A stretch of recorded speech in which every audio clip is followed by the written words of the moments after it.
जय महाकाल। लोग मुझसे बहुत पूछते हैं, गुरुजी काला जादू किया कराया, भूत प्रेत ये क्या होते हैं? ये कैसे काम करते हैं? किन पे काम करते हैं और क्यों काम करते हैं? आज मैं आपको उत्तर दूंगा, अवश्य दूंगा। काला जादू, भूत प्रेत, नजर दोष, तंत्र बाधाएं, ये सब एक ब्लैक है, अर्थात काली एनर्जी, जिसे आप कहते हैं नेगेटिव एनर्जी। हमेशा ध्यान रखिए, हमारे वायुमंडल में दो प्रकार की एनर्जीज मूव कर रही है।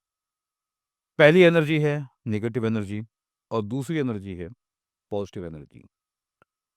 नेगेटिव एनर्जी वो एनर्जी होती है जो काले रंग की होती है। पॉजिटिव एनर्जी वो एनर्जी होती है जो सफ़ेद रंग की होती है। नेगेटिव एनर्जी ज़्यादा काम करती है और पॉजिटिव एनर्जी कम काम करती है। हमारा मन, हमारे विचार, हमारी सोच, ये सब डिपेंड है एनर्जी के ऊपर। अगर आपके चारों तरफ नेगेटिव एनर्जी ज़्यादा है तो आप बुरे विचारों से घिरे रहेंगे, आपका मन परेशान रहेगा, चेहरे पे कोई भी तेज नहीं होगा, बेचैनी होगी, आवाज में स्थिरता नहीं होगी, घबराहट होगी और लोग अकारण ही आपके शत्रु बनते रहेंगे। ऐसे ही अगर आपके चारों तरफ पॉजिटिव एनर्जी है, वाइट एनर्जी, तो आप एक बात ध्यान रखिएगा, आपका मन हमेशा खुश रहेगा। आप किसी से भी मिलेंगे वो आपकी तरफ आकर्षित होना आरंभ हो जाए। आप जिससे भी बात करेंगे वो आपकी बात को समझेगा भी, मानेगा भी और करेगा भी। ये होती हैं एनर्जीज। अच्छा, इसकी पहचान कैसे करें? आप जानना चाहेंगे आपके ऊपर कोई नज़र दोष या तंत्र तो नहीं है, तो आपको एक काम करना चाहिए। दालचीनी लीजिए, रविवार की शाम के समय। इस दालचीनी को आप एक काम करिए, एक कांच के छोटे बर्तन में डाल दीजिए, पूरे घर में घुमाइए और छत पे ले जाके गाय के उपले के ऊपर रख के जला दीजिए। इसमें से अगर आपको दुर्गंध आती है तो आप समझ लीजिए आपके ऊपर या आपके परिवार के ऊपर या आपके घर के ऊपर 100% नेगेटिव एनर्जी का साया है। वो कुछ भी हो सकता है। अगर नहीं है, दुर्गंध कभी भी नहीं आएगी। अगर ऐसा आपको लगता है, ऐसा हो रहा है, दुर्गंध आती है, तो उसके बाद जो शनिवार आएगा, जिस दिन आपने क्रिया को किया है, आप एक गाय के गोबर का उपला लीजिए, उसके अंदर कील घुसाइए, लोहे की कील, जो उपले के आर पार हो जाए। थोड़ी सी रोली उसके ऊपर डालिए, थोड़ा हनुमान जी का सिंदूर, कपूर, गोरोचल, छाल छबील। पंसारी दुकान से आपको बहुत ही सरलता के साथ ये चीजें प्राप्त हो जाएंगी। इनको डालने के बाद आपको क्या करना है, अपने घर में घुमाना है 21 बार। 21 बार घुमाने के बाद आपको क्या बोलना है, ओम ह्रीम शक्ति हनुमंते, ओम ह्रीम शक्ति हनुमंते नमः, मम उपरि बाधा कष्टम, कष्टम कष्टम कष्टम निवारणार्थ बंधनात् प्रकटयामि स्वाहा। स्वाहा नहीं, स्वाहा। 21 बार बोलिए, घर की छत पे लेके जाइए, जला दीजिए। आप ये देखेंगे आपके जीवन में जितनी भी समस्याएं आ रही हैं वो तत्काल रुक गई हैं। जो आपके शत्रु थे वो आपसे दूर होना शुरू हो चुके हैं।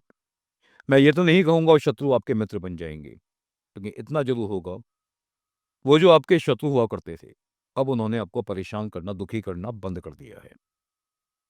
अब वो आपकी वैल्यू समझने लगे हैं, आपको सम्मान देने लगे हैं।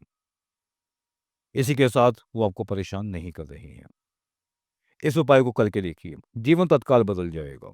बहुत सारी शक्तियाँ ऐसी होती हैं जैसे पैरानॉर्मल एक्टिविटीज़ होती है, भूत प्रेत के साए होते हैं, किया कराया होता है, तंत्र बाधाएँ होती हैं। इनके रूप भी अलग-अलग होते हैं, इनके काम भी अलग-अलग होते हैं। जैसे किसी को नज़र लगी है, धन की समस्या आएगी, किसी पे तंत्र बाधा है, तो धन के साथ-साथ स्वास्थ्य की समस्या भी आएगी। हो सकता है किसी के साथ प्रेत लग गया हो, भूत लग गया हो, ऐसा हो जाता है। शमशान में जाने से कई बार आपने सावधानी ना की हो। कई बार ऐसा भी होता है कि आपके जो शत्रु हैं, वो आपसे चिढ़ के आपके ऊपर तंत्र बाधा का प्रयोग कर देते हैं। तो ऐसे में भी बहुत सारी दिक्कतें इंसान को आने लगती हैं। ऐसे में आप एक काम कीजिए, पहले पहचानिए आपको दिक्कत हो क्या रही है। अगर भूत बैठा है, धन की समस्या आएगी, रेशम भी खराब होंगे और सबसे ज़्यादा शत्रु आपको परेशान करना कारण ही बंद कर देंगे। आप महसूस कीजिए आप कहीं गाड़ी से जा रहे हैं, गलती नहीं है, सामने वाला आपके ओर टक्कर मारने की कोशिश कर रहा है, उल्टी सीधी गाड़ी चला रहा है, चीख रहा है, चिल्ला रहा है, गाली बक रहा है। ये होता है तंत्र बाधा के समय पे, जब खास तौर पे आपके साथ कोई प्रेत या भूत लगा हो। इसके लिए आप एक उपाय करिए, मेहंदीपुर बालाजी का नाम लीजिए, शनिवार को या मंगलवार की शाम को ठीक 6:30 बजे उनका नाम लेके एक नारियल लेना है आपको पानी वाला, उसको छील लीजिए। छीलने के बाद अपने सिर के ऊपर से 7 बार घुमाइए और ले जाके हनुमान जी के बाहर, मंदिर के बाहर, सीढ़ियों के ठीक बराबर में, सीढ़ियों पे नहीं, बराबर में फोड़ दीजिए। उसके जो बाल आपने लिए हैं, उन बालों को घर लाके जला दीजिए, डालना किस चीज से, देसी घी के साथ। और उसकी जो राख बनेगी, उस राख से स्वास्तिक बना दीजिए। जब आप स्वास्तिक बना देंगे तो आप देखेंगे कि आपके घर में समस्याएं हो रही थी, जो आपके दुश्मन बन रहे थे या जो लोग आपको परेशान कर रहे थे, उन्होंने आपको सताना बिल्कुल बंद कर दिया है। जय श्री कृष्ण।